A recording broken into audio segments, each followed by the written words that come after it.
which doesn't seem to change things all that much compared with the previous treaties. At least that's the official storyline. And yet at the end of the process, you suddenly find you've lost your nation, you've lost your democracy, you've lost your parliament. We still have one, we still have elections, but they mean nothing. 5/6 of our laws being made by someone else. And the UN has seen this and has very jealously thought to itself, well, if the EU can do it on a regional scale, why don't we try the same approach on a global scale?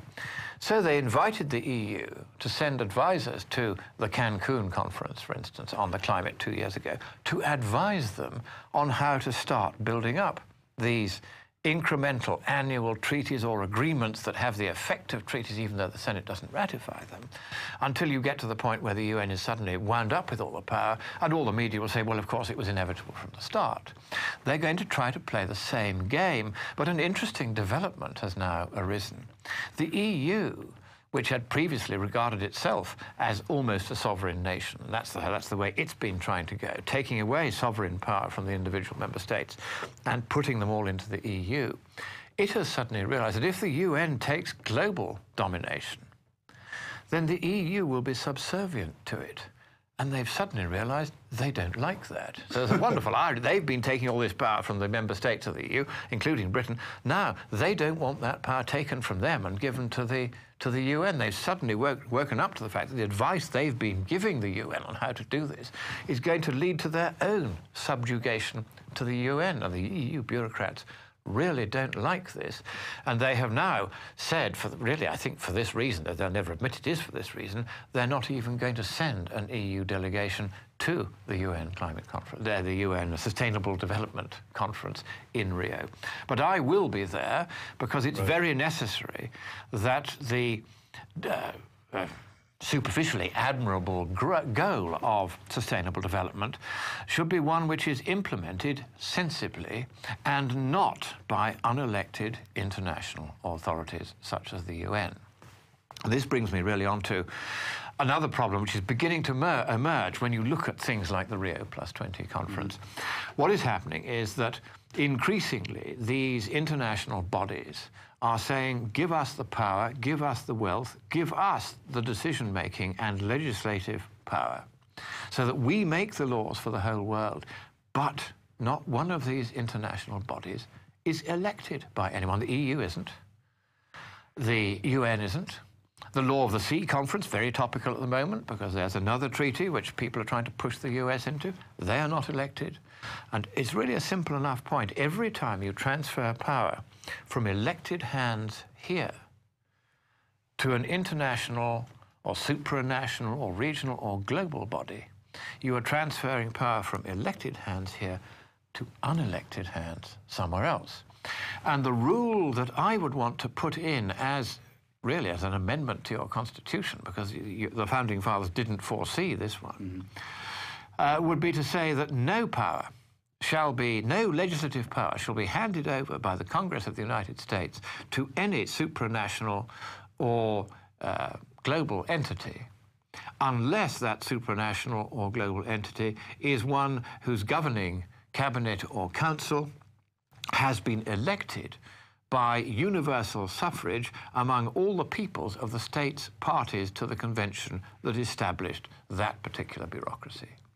So, no more power to any international organization unless that organization is elected by the states parties to the treaty setting it up. Yeah, I think that makes perfect sense. And of course, they're going after not only national sovereignty and regional sovereignty, but individual sovereignty. I mean, that's really what sustainable development's all about. The people know best what is best for the people. The governing class knows best what's best for the governing class.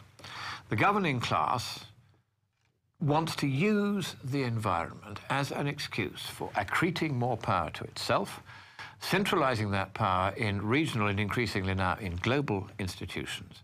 Where does this leave the individual? You are now told, or we certainly are in Europe, what kind of light bulbs you can and can't use. Now, what business is that of a supranational or global government, or even a national one for that matter? And there's a very useful Catholic principle here.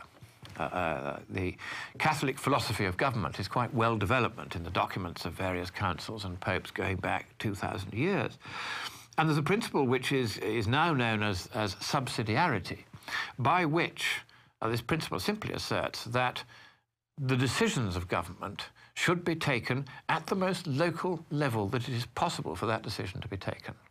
So, for instance, really nobody except the family itself needs to decide what kind of light bulbs its children will read by. That is not the business even of the local authorities, let alone national, supranational or global ones. So if we are to make sure that the individual continues to be the basic building block of society, and the family then is the next building block up, and the state only comes in after that, then we must not allow these international groupings, such as the UN at the Sustainable Development Conference, to take away from the individual the powers and the rights of decision which properly belong to him and his family. And this is a very important philosophical point, which I think is often lost when one is looking at the political side of all this. And one of the things that the governing class, as the French call it, the classe politique worldwide, is now guilty of, is a desire to micromanage. This, of course, at one level, all government is instinctually totalitarian. And by totalitarian, I mean desiring to interfere in every little detail of our lives, light bulbs and all. They're control freaks. It goes with being in government. You want to exercise control. That's what government is. It is control.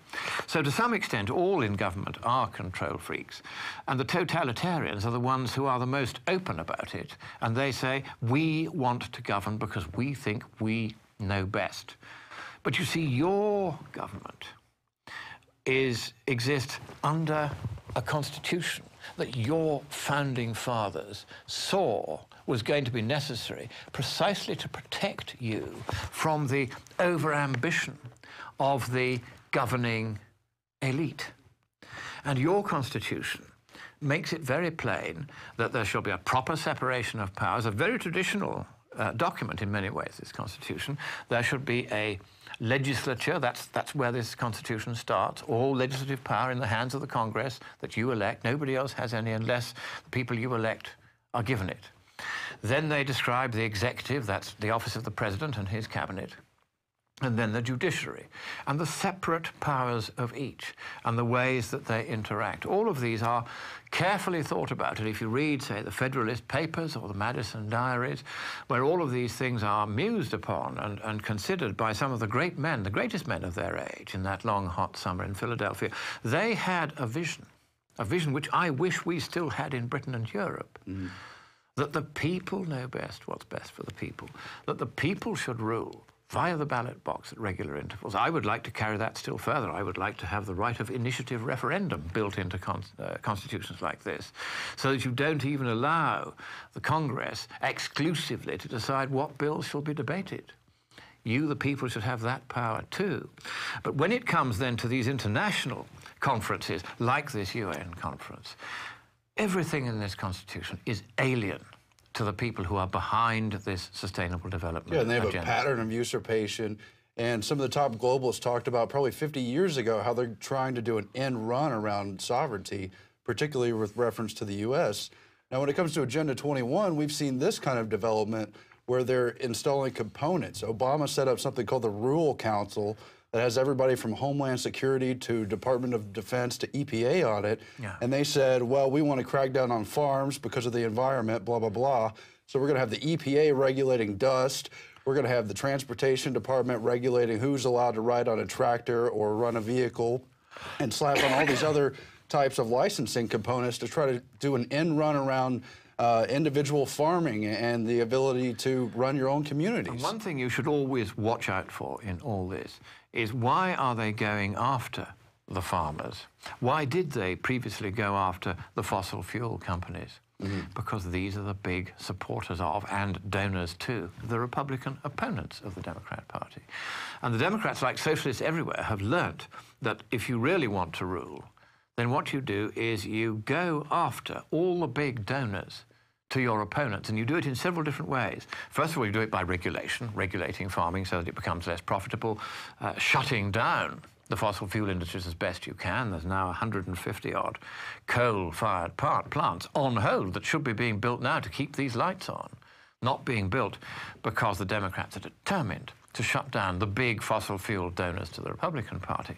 So there's very much a selfishness in this, and you see it again in the UN's Agenda 21 proposals. These are not well-intentioned proposals for the genuine environmental stewardship of the planet, because frankly, governments like yours and a nation as experienced as yours are perfectly capable of regulating your own environment without having some UN bureaucracy to tell you what to do. We'll definitely give it a try first anyway. Well, that would be, I think, the way forward.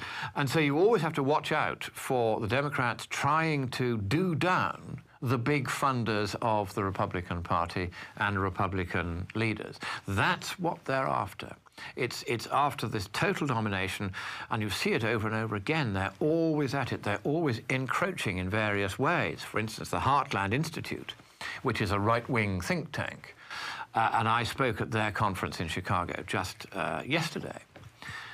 They were very interesting. They are now being encircled by the left, who are writing and telephoning individually and emailing the donors, whom they found out by a trick. There's a fellow called Peter Gleich, who wrote a bogus memo and put in a bogus email address saying that he was one of the trustees and could they please send him all the board papers, including the list of funders.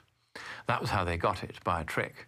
And they're now going to the individual funders one by one and naming them publicly in demonstrations, and then getting in touch with them and saying, we're going to go on making life grief for you until you stop funding the Heartland Institute.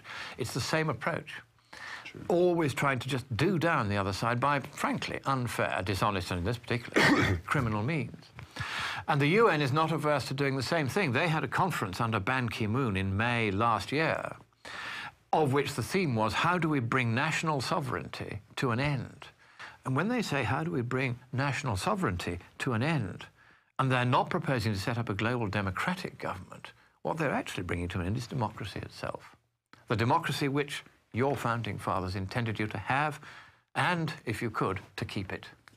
Yeah, it would have been nice. Now let's go back to Agenda 21. In 1992, we had figures, Maurice Strong and others, and they were always very concerned at the time about how to take what maybe sounds like a reasonable cause, the environment, but to transfer it into these banks they would control, and they would essentially become the regulators of all global activity if it could relate to the commons, the air, the water, the land. And today that has really matured into Al Gore and Goldman Sachs holding funds for the carbon credits and all this. What are we going to see at Rio Plus 20? How has their agenda matured over the years? Are they hopeful that they're going to achieve their goals? Are they angry? Because I hear on all kinds of radio, alternative media, everyone's talking about Agenda 21, catching up to what they probably didn't know about 20 years ago for this kind of anniversary meeting. That's quite right. People are much more aware of these poisonous words, Agenda 21, than they were. They now realize that this is a grab for absolute power by the UN and by the environmental movement, which is, of course, where all the Marxists went when the Berlin Wall came down. They had nowhere else to go. So they piled into the environmental movement. And my good friend, the late Eric Ellington, who was one of the founders of Greenpeace, who was the most non-political guy you ever could meet, I was astonished when one day he said, you know, we all had to leave Greenpeace 2 or 3 years after we'd joined it because the Marxists had moved in and taken it over, and we were non-political, so we couldn't stop them. And he was heartbroken because he really cared about the environment in a genuine and sensible and proportionate way. Yeah. Whereas these people have a nasty political agenda. Greenpeace has nothing to do with the environment these days. That's just a fig leaf. You know, it's a green fig leaf over a red instrument beneath, shall we say, which is intended to do things to us which will be very unpleasant and uncomfortable. Right. And so what we have to do is to be very alert to the fact that the global governance, as they would like to call it, world government, as I will bluntly call it, these freaks, these control freaks, want to use Agenda 21. They want to use these Rio conferences and the Durban conferences to carry this agenda continuously forward